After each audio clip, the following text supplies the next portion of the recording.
This is the Best of the Week on Relevant Radio. The mark of the beast. What is it? Could it be what governments have planned for us? What on earth am I possibly talking about? Well, I don't know if you've heard, there's a lot of controversy about BlackRock, one of the biggest companies in the world. It is an absolute behemoth. It's a monster. The CEO of BlackRock, Larry Fink, was recently on CNBC, and he had this to say about government-issued digital currency, also known as CBDC, central bank digital currencies. Check out this clip. Here's Larry Fink from BlackRock. These are just stepping stones towards tokenization. And I really do believe this is where we're going to be going. We have the technology to tokenize today. If you want to think about this. If you had a tokenized security and you have a tokenized identity, the moment you buy or sell an instrument, it is known. It's on a general ledger that is all created together. You want to talk about issues around money laundering and all that. This eliminates all corruption by having a tokenized system.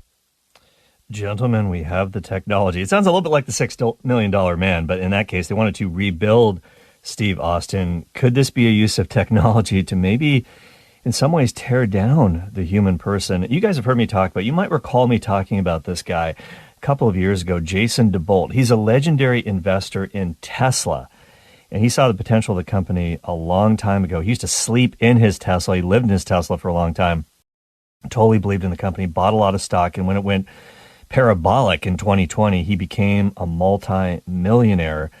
And I think his portfolio is, and he's pretty public about this, is worth 8 figures, ebbs and flows, but he's got an iron stomach. He said this on Twitter. He saw this clip of Larry Fink, which you just heard from BlackRock, talking about central bank digital currencies. And this is what Jason DeBolt said about this. I want to know if you agree or disagree.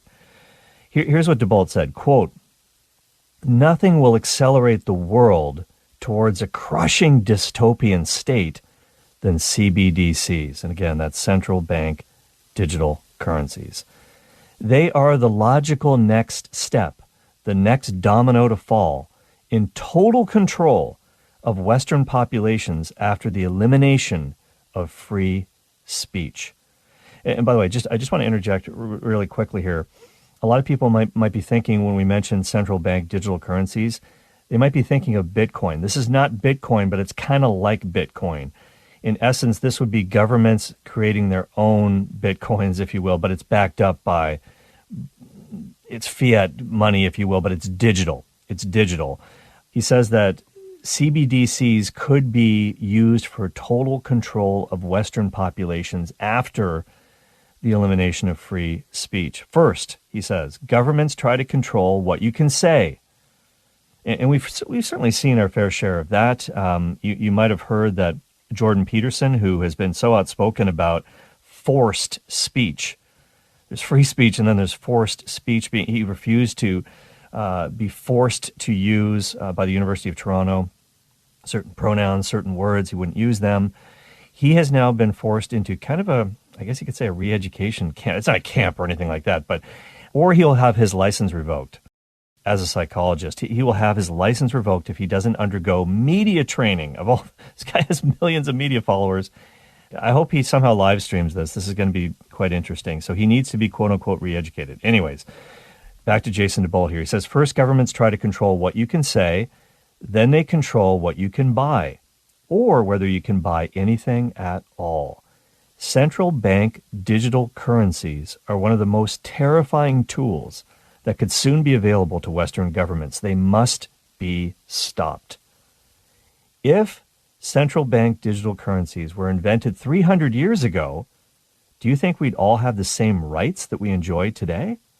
No. All the freedom fighters of the past wouldn't have made it very far. They wouldn't be able to eat or survive. These quote-unquote currencies are not currencies. They are weapons of control. They will make it impossible to hold our governments accountable.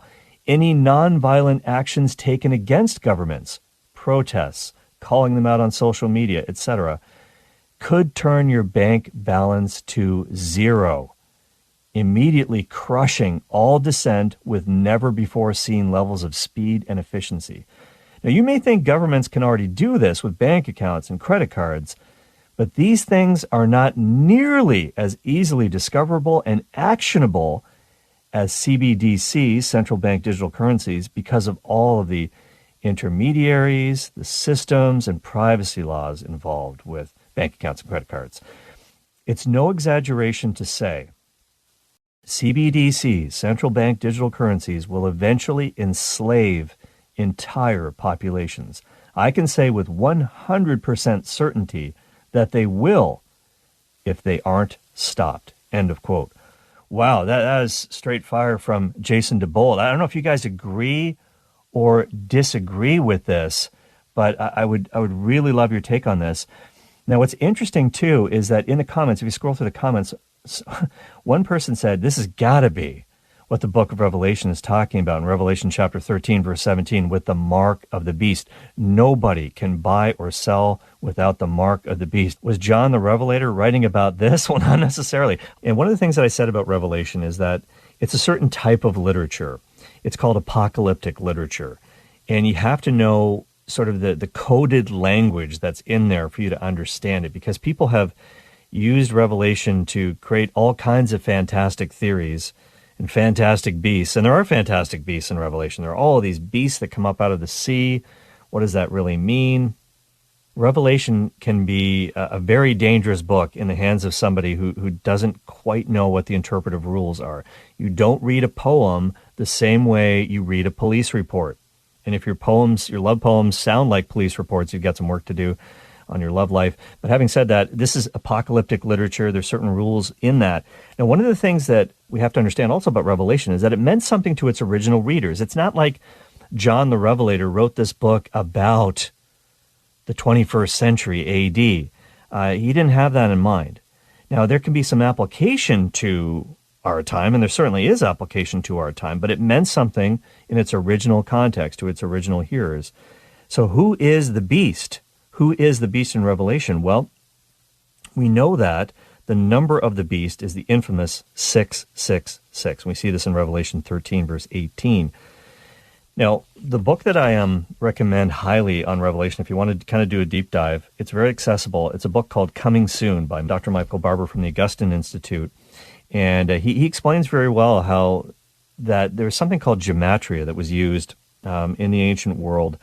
And the Romans, we know about Roman numerals, right? We've got Super Bowl 58.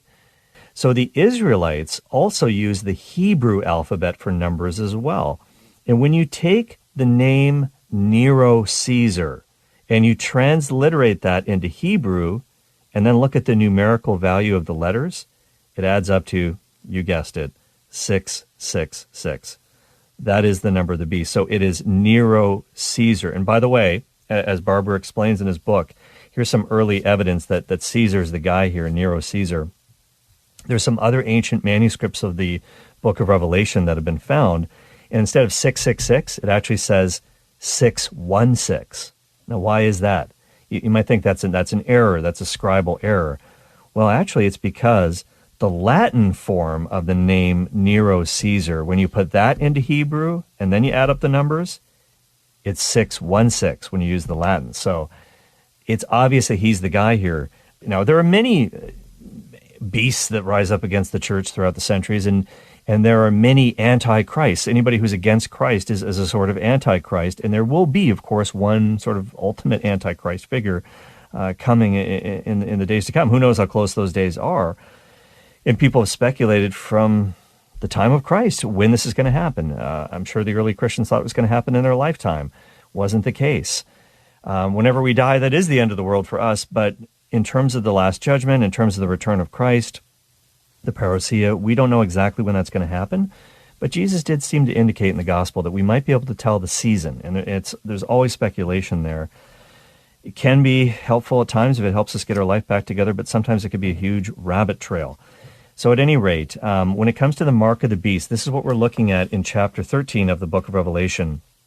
And what's interesting about this, and why this commenter online raised maybe this central bank digital currency is the mark of the beast, because it has something to do with buying and selling.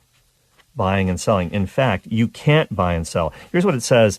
And I'm not going to read the whole thing. You can look it up. But this is Revelation chapter 13. I'm just going to read three verses here, 16, 17, and 18. It causes all, both small and great, both rich and poor, both free and slave, to be marked on the right hand or the forehead, so that no one can buy or sell unless he has the mark. That is, the name of the beast or the number of its name. This calls for wisdom. Let him who has understanding reckon the number of the beast, for it is a human number. Its number is 666. Now, what's intriguing about this is not only is this a reference to Nero, who of course unleashed a wicked persecution against the church in his time, and he had the apostles Peter and Paul were martyred under his watch in Rome. Members of the Catholic Church were rounded up, doused in oil, and lit on fire to light up Nero's garden parties. And of course, the famous account of him fiddling on the roof while the city burned, a fire he probably set himself. He was mad. He was evil. But this number 666 is also interesting in another way as well, because on the sixth day, and this is an intriguing thing that Barbara points out, on the sixth day in the book of Genesis, God created the beasts. Talk about beasts. God created the beasts, and also Adam was created on the sixth day. And we know that humans are essentially, we've been called rational animals. We have a rational soul. We have an eternal soul, something the animals don't have. It's what makes us human. But there are sort of animalistic tendencies that we have. And we've got to get beyond that. We've got to get to the seventh day, which is God's day, and recognize our destiny. So six, beast, they can both kind of represent the fallen state of humanity. Guess how tall Goliath was? 6 cubits. 6 cubits. 6 is often used in connection with evil men. And Barber explains this in his book. 6 cubits and a span tall, about over 9 feet tall. He used a spear that weighed 600 shekels. Here's another example from the Old Testament, the book of Daniel. The king of Babylon set up this huge statue of himself and told everybody to worship it. It was 60 cubits high, 6 cubits wide. King Solomon, you say, hang on here, Solomon's a good guy. Solomon's a good guy, the son of David. Yeah, he was the wisest man who ever lived, surpassed, of course, by the wisdom of Christ. But guess what? He was corrupted. Even though he was very, very wise, he did some pretty dumb things. He allowed his heart to be corrupted by lust. He had hundreds of wives and concubines. They drew his heart away from the Lord. But also he was corrupted by his wealth. Because this is the only other place where the actual number 666 is used. This is in 1 Kings chapter 10, verse 14. It says that Solomon was able to amass 666 talents of gold in taxes. So this is part of his fall away from God. He went from being, as Barbara explains, a type of Christ to being kind of a type of an antichrist. And Jesus is doing, it's interesting, Solomon was the son of David. Jesus, when he appears on the scene, he is called the son of David. And he's doing stuff that Solomon used to do. By the way, Solomon was well known as an exorcist. And for his incredible wisdom, obviously we know this, Jesus goes way beyond this. He doesn't need formulas from the other exorcists in Jesus' day used formulas allegedly from Solomon. Solomon wrote this down. Here's how it's done. You got to do this little incantation, use this aromatic stick, the Barris root, draw the demon out through the nose, get the person to sneeze. There we go. It's gone. No, he doesn't do any of that stuff. He just tells the demons, shut up and get out, and they go. And his wisdom far surpasses anything that anybody's ever seen. But here's where it comes back to the coins again as well, because remember that one of the most famous instances of the wisdom of Christ, render unto Caesar what belongs to Caesar, render unto God what belongs to God. And everybody's like, okay, mic drop. I can't compete with this. We just have to walk away. It's interesting, this whole idea of the mark. Because what is, in fact, the mark of the beast? Well, it probably has something to do with money. As Scott Hahn and Curtis Mitch explain in their commentary on Revelation, there were coins, and we know that in the Roman Empire of the first century, that the emperor was worshipped as a son of God. Now, of course, he's not the true son of God. Only Jesus is. But that's why the term son of God in reference to Christ really raised alarm bells with the Romans. There have been coins that were minted in Tyre. You've heard about Tyre and Sidon, of course. They come up in the Gospels. Coins that were minted in Tyre, used in Syria, Palestine, They were discontinued in the 50s in the first century. So this is after Jesus' earthly ministry in the decade of the 50s in the first century. And they eventually fell out of circulation. And then they minted some new coins in Antioch. And guess whose image was on it? Nero. 666. Nero Caesar. And so this might explain this whole bit about buying and selling. You can't buy or sell unless you have the mark of the beast. In other words, these coins that have his face on them, because the Greek word for mark, the mark of the beast, that can mean an image that's struck on a coin. So to me, it's pretty obvious that the mark of the beast refers to Nero Caesar. And so I think we have to be super careful in trying to apply it to things that we see in the modern world. Not that these things might be good things. There might be some huge drawbacks that we need to look into, but there's another side to this equation as well. It's the Cale Clarke Show on Relevant Radio, 888-914-9149. Like what you've just heard, share it with your family and friends. And thanks for listening.